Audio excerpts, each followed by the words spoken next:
കേന്ദ്രമന്ത്രി വി മുരളീധരന്റെ വിദേശയാത്രാ വിവരങ്ങളും ചെലവഴിച്ച തുകയുടെ കണക്കും നൽകാനാകില്ല എന്ന് കേന്ദ്ര വിദേശ മന്ത്രാലയം. എത്ര രാജ്യങ്ങൾ സന്ദർശിച്ചെന്നോ എത്ര രൂപ ഇതുവരെ ചെലവഴിച്ചെന്നോ അറിയിക്കാനാവില്ല എന്നായിരുന്നു വിവരാവകാശ നിയമപ്രകാരമുള്ള അപേക്ഷയ്ക്കുള്ള മറുപടി. സോറി.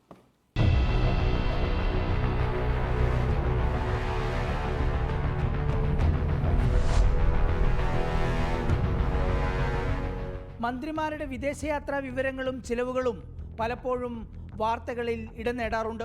എന്നാൽ കേരളത്തിൽ നിന്നുള്ള വിദേശകാര്യ സഹമന്ത്രി വി മുരളീധരൻ്റെ യാത്രാ ചെലവുകൾ മറച്ചുവെക്കുകയാണ് കേന്ദ്രം. വിവരാവകാശ നിയമപ്രകാരം ചോദിച്ച 2 ചോദ്യങ്ങൾ ഇതായിരുന്നു. 1. വി മുരളീധരൻ വിദേശകാര്യ സഹമന്ത്രി ആയ ശേഷം വിദേശയാത്രകൾക്കായി എത്ര രൂപ ചെലവഴിച്ചു? 2. വിദേശത്ത് നടന്ന യോഗങ്ങളുടെയും വി മുരളീധരൻ്റെ യാത്രയെ തുടർന്ന് ഒപ്പിട്ട കരാറുകളുടെയും വിശദാംശം. 2നും മറുപടിയില്ലെന്ന് മാത്രമല്ല, സാങ്കേതിക കാര്യങ്ങൾ ഒരുപാട് പറഞ്ഞ് വിവരം മറച്ചുവെക്കുകയായിരുന്നു കേന്ദ്ര വിദേശകാര്യ മന്ത്രാലയം. വിദേശയാത്രകളെല്ലാം ഒരൊറ്റ ഹെഡിലുള്ള അക്കൗണ്ട് വഴിയാണ്. ഓരോ ആളുകൾക്കും വെവ്വേറെ രേഖകൾ സൂക്ഷിച്ചു വെച്ചിട്ടില്ല.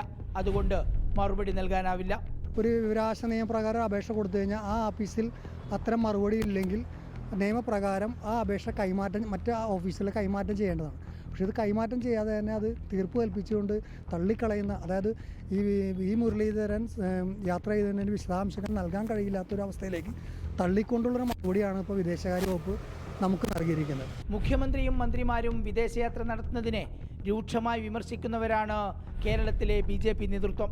പക്ഷേ സ്വന്തം മന്ത്രി എവിടെയൊക്കെ സന്ദർശിച്ചു എന്ന കണക്ക് പോലും വിവരാവകാശ നിയമപ്രകാരം അനുവദിക്കാത്തതിനെ എന്ത് പറഞ്ഞാണ് ന്യായീകരിക്കാനാവുക?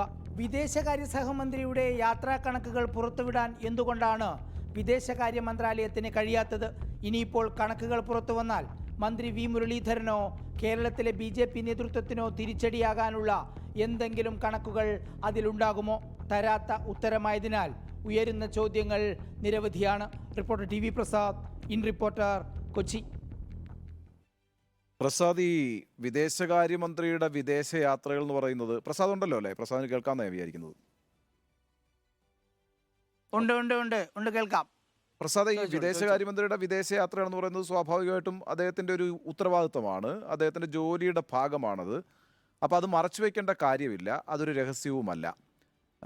പക്ഷേ എന്തുകൊണ്ട് ഇതിൻ്റെ വിശദാംശങ്ങൾ പറയുന്നില്ല? ഇപ്പം സാധാരണഗതിയിൽ ചില കാര്യങ്ങൾ പറയണമെന്നില്ല. ഇപ്പോൾ എല്ലാ വിദേശയാത്രകളുടെയും ഡീറ്റെയിൽസ്, പ്രത്യേകിച്ച് അദ്ദേഹം വിദേശകാര്യമന്ത്രി ആയിരിക്കും നടത്തുന്ന നയതന്ത്രമായിട്ടുള്ള ഇടപാടുകളൊക്കെ ഒരു ഓപ്പൺ ഹെഡിലേക്ക് വരണമെന്നില്ല. അത്തരത്തിൽ എന്തെങ്കിലും ഒരു ഘടകം ഇതിനകത്തുണ്ടോ?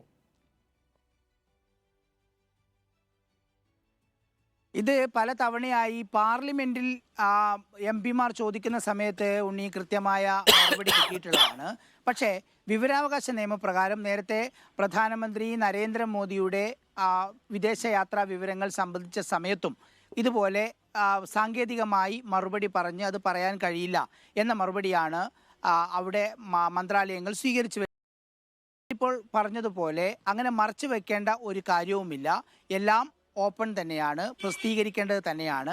പക്ഷേ എന്തുകൊണ്ടാണ് വിവരാവകാശ നിയമപ്രകാരം അപേക്ഷ വരുമ്പോൾ ക്രോഡീകരിച്ച് സൂക്ഷിച്ചില്ല, അതല്ലെങ്കിൽ തരാൻ നിർവാഹമില്ല എന്ന മറുപടി ഉണ്ടാകുന്നത് എന്നുള്ളിടത്താണ് ചോദ്യം. അതായത് ഇത്തരം പല തവണയായി വിവരാവകാശ നിയമപ്രകാരം ചോദ്യം ചോദിച്ചിട്ടുണ്ടെങ്കിലും പല ഘട്ടങ്ങളിലും ഇത്തരം കാര്യങ്ങൾക്ക് മറുപടി പറയുന്നതിന് വേണ്ടി വിമുഖത കാണിക്കുന്നു എന്നുള്ളിടത്താണ് ഇതിൻ്റെ പ്രശ്നം. ഉണ്ണി പറഞ്ഞതുപോലെ ഇതിൽ മറച്ചു വെക്കേണ്ട ഒരു കാര്യവുമില്ല. യാത്രകൾ അറിയാവുന്നതാണ്. പലപ്പോഴും അദ്ദേഹത്തിന്റെ വിദേശയാത്രകളുടെ എണ്ണം വർദ്ധിക്കുന്നത് കൊണ്ട് ഒരു എന്താ പറയുക, ഒരു നെഗറ്റീവായ പൊളിറ്റിക്കൽ ഇമ്പാക്റ്റ് ഒന്നും ഉണ്ടാകാൻ പോകുന്നില്ല എന്നുള്ള യാഥാർത്ഥ്യമാണ്. പക്ഷേ ഇത്തരം കാര്യങ്ങൾ എന്തുകൊണ്ട് തുറന്ന് അവതരിപ്പിക്കാൻ കേന്ദ്ര സർക്കാർ തയ്യാറാകുന്നില്ല എന്നുള്ളിടത്താണ്. നിങ്ങളത് അറിയേണ്ട കാര്യമില്ല, ഞങ്ങൾ ഈ കാര്യങ്ങളൊക്കെ നടത്തിക്കൊള്ളാം, അങ്ങനെ ഒരു ആറ്റിറ്റ്യൂഡ് ആ കാര്യം മാത്രമാണ്.